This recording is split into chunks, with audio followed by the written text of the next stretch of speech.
but we're now 6 points behind Arsenal. Yeah, I want to ask you this quickly. Just your next 5 fixtures, obviously with Pep Guardiola and his tactics and everything, and obviously there's still a chance he could leave in the summer. Obviously, I know you're pretty confident he won't. Yeah, I don't said to me will. before, but like your next 5 fixtures in the Premier League, you've got Brighton at home, and then United away, and then Wolves at home, and then I've lost it, and then Spurs away, and then Liverpool away. Yeah, that's a hard 5 fixtures with your centre backs out. Especially if you can't get Mark Gay. Yeah, incredibly difficult. I mean, incredibly difficult. I think. I still think that City will win the league.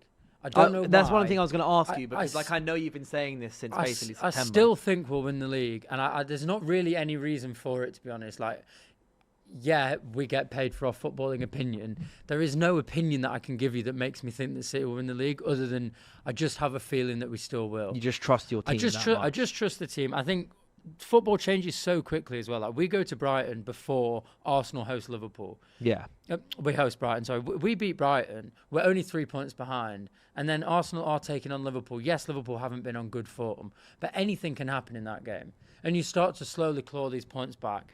It's very, very unfortunate that our next 5 games include United away, Spurs away, which for some reason we almost never win at, and Liverpool away. Yeah, you Spurs at home, no matter how bad Spurs are, you've always... we can't win. You never do. We can't win. I remember my first 5 trips to the new Spurs stadium. I saw us score 0 goals and we lost 5 games. We lost 5 games. It doesn't make any sense. It really doesn't. It doesn't. And I think you're right to point out those 5 games. If we can get 13 to 15 points out of those 5 games, which I know is very ambitious. I want to take them through you. So just the predictions for next week. Don't just give me score predictions, but general predictions. Brighton at home. I think we'll win that. You'll win that, yeah. I think you will win that because you've obviously drawn your last 2, but I think Erling Haaland seems to have be banking up some XG at the moment. Yeah, he's been on quite poor form in the last few games, and I think again this is a bit of a problem with the thin squad. I think really Pep has been known so much for rotation, and that's because we've had the squad to do that. If you look at the starting 11 over the last sort of 10, 12 weeks, which is the busiest period, there haven't been that many changes, and I think the players are really tired, and Haaland is one who is suffering a lot. And the person I'd say you'd most likely bring in to, if you wanted to rotate Haaland, would be Marmoush. But exactly. Marmoush is AFCON, yeah, so exactly. There's also nothing you could do about it. Like, having to play Erling Haaland is by far... Like, that's a fantastic problem to have. Yeah. But it's a first world problem, but it is a bit unfortunate that he's probably a bit over-fatigued at the moment. It's still like that. But Brighton, we win. Brighton win, and then next one, a week later, United away. Assume Solskjaer's in charge for this. That is a really tough one for me. I think we'll win. I think it'll be very, very tight. I think we'll win. I think you're odds on to win the game. I think we'll win. It'll be a really horrible 2-1 type of game. It'll be proper end-to-end. It'll be proper frantic. It'll be a frantic game, because that's also the game. I think that's the first game back where we're going to have all our guys back. Yeah. Most likely, unless someone makes the final of AFCON. I think probably 2-1. Yeah. I think we'll win that. I think we'll scrape that one. And then Wolves at home. Wolves at home, you'd expect us to win. Expect to win, so that's 3. That's 9 out of 9. And then it's Spurs away. One of Liverpool away. Spurs away and Liverpool away. Liverpool away will lose. We always lose at Anfield. We haven't won there in 31 years, I think it is now.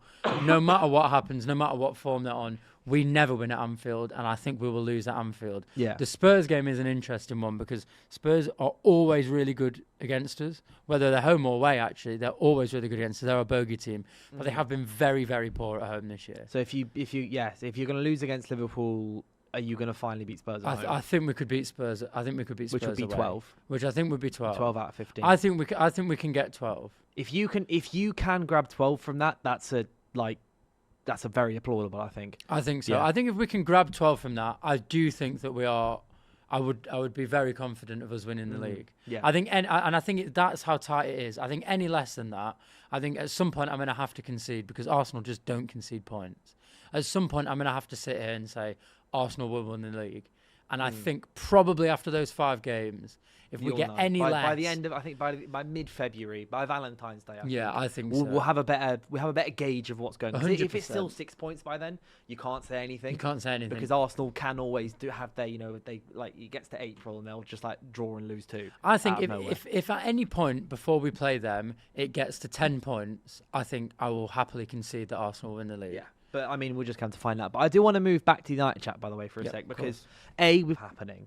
But I think right now, if you were to say to me, what do you want to happen in the next 6 to 8 months, Dylan? It's Solskjaer to come in, that to happen, and then us to then kind of go, thank you, mate. You've done what you said you'd do. Now we're going to go do something else. Like that would be my ideal scenario here. No matter how well Solskjaer finishes, I might feel different. Like this can be clipped or whatever. I might feel different at the time, but I always just say how I feel. And how I feel depends on what's going on at the club. If Solskjaer wins if Solskjaer wins 15 of our last 18 games, we finish second and then blitz the FA Cup, then I'm like, okay.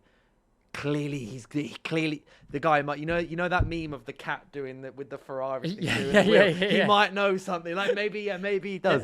But that's how I feel at the moment. Toby AK asks, I hear MAH Math Rosenior plays a back three as well. We will get onto this, by the way, because obviously before we heard of Rosenior taking over Chelsea, etc. I'll admit I didn't know loads about him, so I've done some research on him. Interesting stuff. We will get onto that towards the end of the show, because how he plays, how it's going to look for Chelsea. But I do want to ask you, as a City fan, you've had some injuries of late, haven't you? Gvardiol's out, Diaz is out for 6 weeks, and then suddenly you're in for Mark Gay. How are you reacting to that? We should have been in for Mark Gay before anyway. I think we're quite light at the back, particularly in that centre-back position. We've obviously got Gvardiol and Diaz. Akanji went out on loan. Nathan Ake is very injury-prone. John Stones, you know how much I love him. I've made that very, very clear on numerous occasions. But he is coming to the end of his career. He can't play more than a few games with staying fit. You've got Kusanov, who's very, very young, very raw. Probably, in my opinion, should have gone out on loan. I think the reason that he didn't was because we are quite light at centre-back. And then Victor Hayes, who's also very young and on loan at Girona. It looks like he's putting in some great performances over there. But I think the Gay thing just made sense to me. I'll be honest, like, you can clip it up and you can call me a City fan all you want. I don't really ever care about the money. And to be honest, I don't think that any fan of their club who actually supports their club should care at all about finances. I think we speak about it so much all the time. It gets over-talked about because it's something to talk about. Well, I think to some extent you should care. If you're paying 85 million quid for Anthony, you should care. But I get what you mean in terms of as long as you pay something that's not stupid. It doesn't make it. That's what I mean. It doesn't make a difference to me. Like I'm a season ticket holder at City. I go to City. I sit with my family. I enjoy watching the game. I don't really care. I'm not an accountant. I don't care what we spend on him. I don't care if he costs 35 million, but he would be free in summer. I don't care. I want him. So it doesn't bother me. You know, like City fans I can see on like Twitter and online are like, why would we pay so much for someone who's going to be free? And it doesn't matter. It doesn't matter. If he comes in and he sorts out our back four and we end up winning the league, that 35 million is the best 35 million ever spent. And I think Gahey is so good that I think 35 million spending that, which means that Liverpool don't get him and we get him, is a really good buy. So going Man forward. City as well, just buying someone so no one else can have him. Like my first thought is always Wilfred Bonny.